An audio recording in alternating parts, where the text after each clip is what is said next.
Rich लोग ज़्यादा intelligent नहीं होते हैं, बस उनका सोचने का तरीका बहुत अलग होता है। वो पुअर लोगों से बहुत डिफरेंट सोचते हैं। यहाँ में जो मैं रिच और पुअर बोल रहा हूँ, ये माइंडसेट के टर्म से बोल रहा हूँ। इसका आपके पास कितने पैसे, इससे कोई मैटर नहीं है, क्योंकि माइंडसेट ज़्यादा मैटर करता है रेदर देन आपके पास कितने पैसे हैं। तो चलिए वीडियो शुरू करते हैं।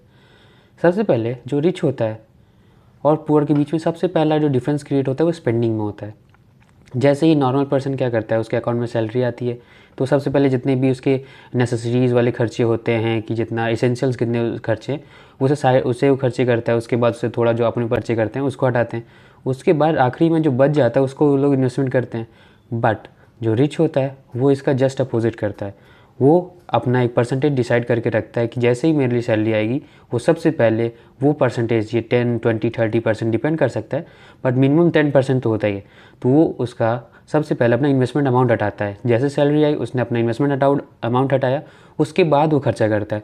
सो यहाँ पे हमें अंतर क्या पता चला, जो गरीब होता है वो खर्च करने के बाद जो बच गया उसे इन्वेस्ट करता है, लेकिन जो अमीर होता है वो इन्वेस्ट करने के बाद जो बचता है उसे खर्च करता है।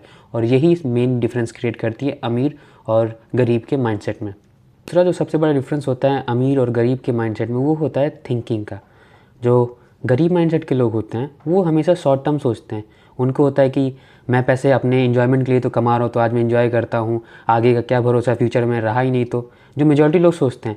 लेकिन जो अमीर होते हैं उनका सोचना हमेशा लॉन्ग टर्म होता है।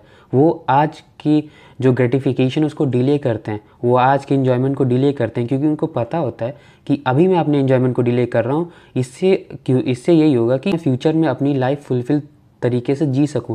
ये नहीं अभी मैं जितने अभी मेरे पास अभी दोनों के पास ज़्यादा पैसे नहीं, तो अभी मैं थोड़े पैसे में जो इन्जॉयमेंट करूँगा उसका कोई मतलब नहीं है। लेकिन अगर मैं अभी सिस्टमेटिकली इन्वेस्ट करता जाता हूँ तो आगे मेरे पास बहुत पैसे होंगे, तब मैं अपनी लाइफ बहुत अच्छे लेवल पे जी पाऊँगा, तब मेरे पास फ्रीडम होगी।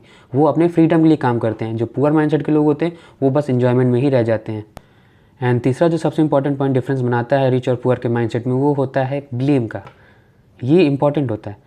जो पुअर माइंडसेट के लोग होते हैं वो हमेशा दूसरों को ब्लेम करते रहते हैं कि मेरी ज़्यादा सैलरी नहीं है, मार्केट बहुत रिस्की है, मेरे पास पैसा नहीं है, ये सब बोलते बोलते वो कभी इन्वेस्टमेंट नहीं करते।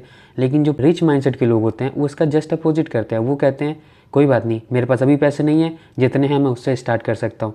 मैं अभी मार्केट रिस्की है लेकिन मैं थोड़ा थोड़ा इन्वेस्टमेंट शुरू कर सकता हूँ, मार्केट के बारे में पढ़ना शुरू कर सकता हूँ, जिससे अभी मेरे पास अभी तो मैं उतने पैसे नहीं लगा सकता, लेकिन धीरे धीरे अगर मैं ये हैबिट डेवलप कर लूँगा तो मैं आगे बहुत पैसे लगा पाऊँगा।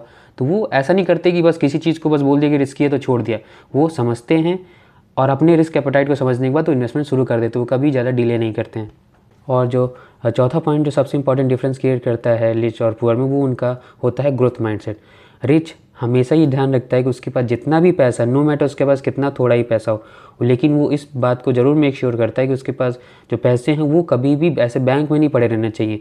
वो हमेशा सोचता है कि मेरा पैसा कैसे ग्रो हो सकता है, मैं इसे ज़्यादा से ज़्यादा कैसे ग्रोथ में लगा सकता हूँ और कैसे इन्फ्लेशन को बीट कर सकता हूँ। लेकिन जो पुअर माइंडसेट के लोग होते हैं उनका क्या होता है कि नहीं, मैं मार्केट बहुत रिस्की होती है, मैं कोई पैसा नहीं लगाऊंगा, और अब सारा पैसा वो अपना सेविंग अकाउंट में रखते हैं जो भी उनके पास होता है। और इससे उनके पैसा सेफ तो रहता है, उनको बहुत सिक्योरिटी रहती है, बट उनका पैसा कभी ग्रो नहीं कर पाता और कभी वो रिच बन ही नहीं पाते हैं। और जो मेजॉरिटी ऑफ जो पुअर लोग होते हैं ना, वो जो समझने वाली चीज़ होती है ना उससे बहुत दूर रहते हैं। तभी मैंने ये बहुत देखा है कि मेरे बहुत से दोस्त हैं जिनको वो इन्वेस्टिंग समझ है, उनको जब आराम से समझना चाहे तो समझ सकते हैं, लेकिन वो करते नहीं हैं, क्योंकि उनका ये मानना होता है कि अभी करके क्या ही फ़ायदा, जब आगे होगा तो देखा जाएगा। लेकिन जो रियल माइंडसेट के लोग होते हैं, जो ग्रोथ माइंडसेट या रिच माइंडसेट के लोग होते हैं, उनका मानना है कि आगे मुझे नहीं देखना, मैं अभी से स्टार्ट कर लर्निंग शुरू कर सकता हूँ। आज पढ़ूंगा, मे बी मुझे आज 1 महीने नहीं आएगा, 2 महीने नहीं आएगा, लेकिन अगर मैं लगातार पढ़ते जाऊँगा तो मुझे समझ में आएगा, फिर मैं अपनी अच्छी खासी इन्वेस्टमेंट कर सकता हूँ। तो आपको भी यही करना है। तो आप डिसाइड कर सकते हो कि आपको किस माइंडसेट के बनना है। आप रिच माइंडसेट के बनना चाहते हो या पुअर माइंडसेट का बनना चाहते हो, दोनों ही आपकी चॉइसेस होगी कि आपको ग्रोथ पे चाहिए या आप बस अपनी लाइफ एंजॉय करना चाहते हो। आगे जो फ्यूचर होगा वो आप पे डिपेंड करेगा, तो चॉइस बहुत संभाल के लीजिएगा। वीडियो अच्छी लगी हो तो वीडियो को लाइक करिएगा, चैनल को सब्सक्राइब करिएगा। Ankit Singh this side signing of.